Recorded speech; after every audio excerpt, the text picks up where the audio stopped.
Welcome to episode 3 of our exclusive behind-the-scenes coverage of the Yu-Gi-Oh! World Championship 2017.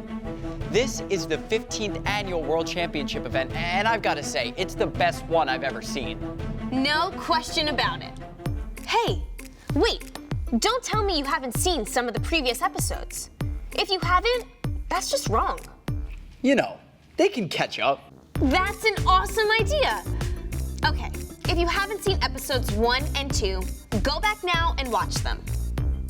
We'll wait. Oh, welcome back. So, as all of you know, today is tourism day for our players. Let's hit the road.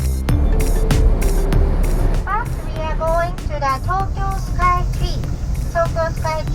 We are going up to the observation deck. The Tokyo Skytree at 2,080 feet is the tallest tower in the world, making the view from here on a clear day spectacular. Unfortunately, clouds make today's view a little muddy, which doesn't thwart the players' attempts to take whatever pictures they can and snag a few souvenirs.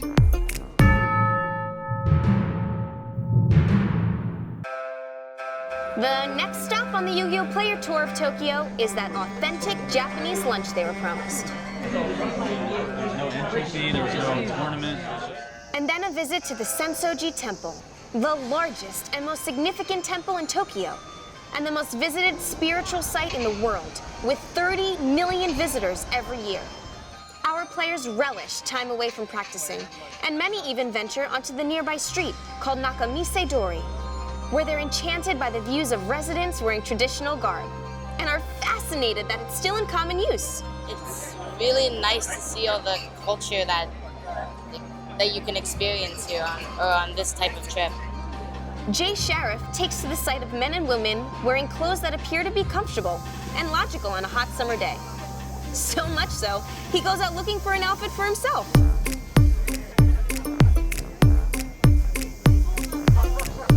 Yeah, we're wearing. And minutes later, Jay Sheriff turns up wearing his new prize.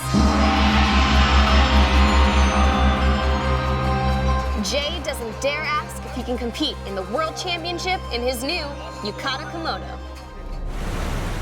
But the highlight for all the players on their day in Tokyo is their next stop. Akihabara. And Akihabara is the most important place for you today. Yes. I'm looking forward to going to Akihabara Anime World and buying lots of stuff and spending all my money. Akihabara is the electronics, technology, and gaming epicenter of Tokyo. It is here, the home for stores selling everything anime and Yu-Gi-Oh! That hardcore players find nearly heart-stopping. The cards players buy here will not help them this tournament. Remember, the decks they'll be using during their duels are already loaded and locked. But maybe these new cards they're buying will help them in contests in the future. Or maybe they will just remind them of their trip to the World Championship, of the place they fought hard to get to.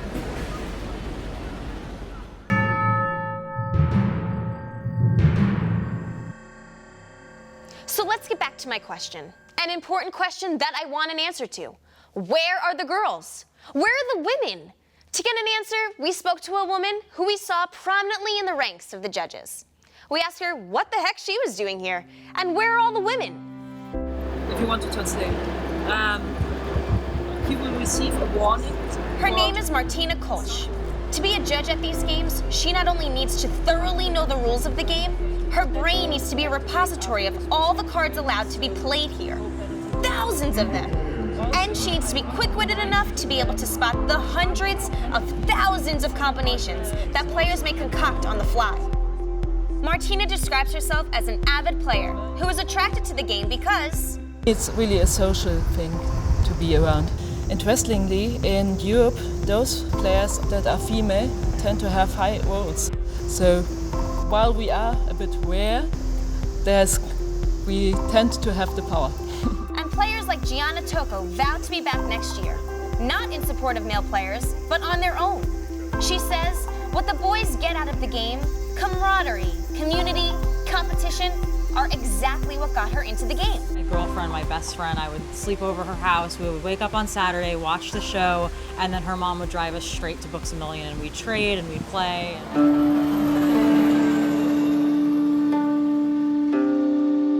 Buses filled with happy players take them back to their hotel. As the streets speed by and the evening light begins to dim, questions creep into the competitors' heads.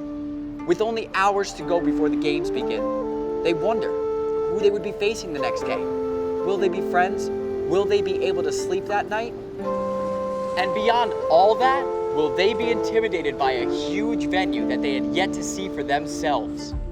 That night, we got a sneak peek where this year's champions will be crowned. Expecting 1,200 people tomorrow. This room will be absolutely packed. I have no clue how they want to squeeze all these people in, but the good thing about holding it in Japan is that everybody here is so disciplined and nice and friendly that it probably will go over. Tomorrow, who knows what to expect. It will. There's so many storylines that could come together here.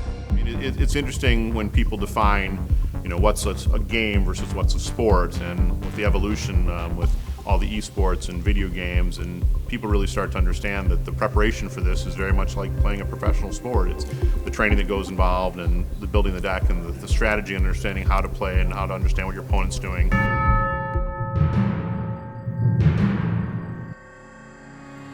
Remember, there will be 3 champions crowned after 2 days of duels. A Dragon Duel winner. Those are the trading card game players 13 years and under.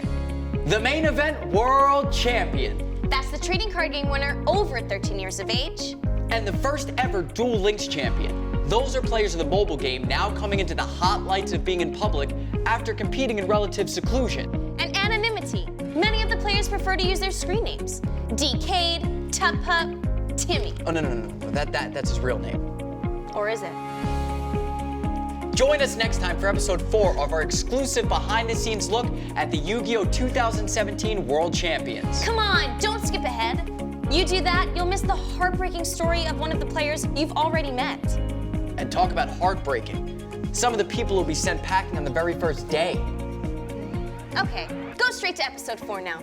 We're waiting for you.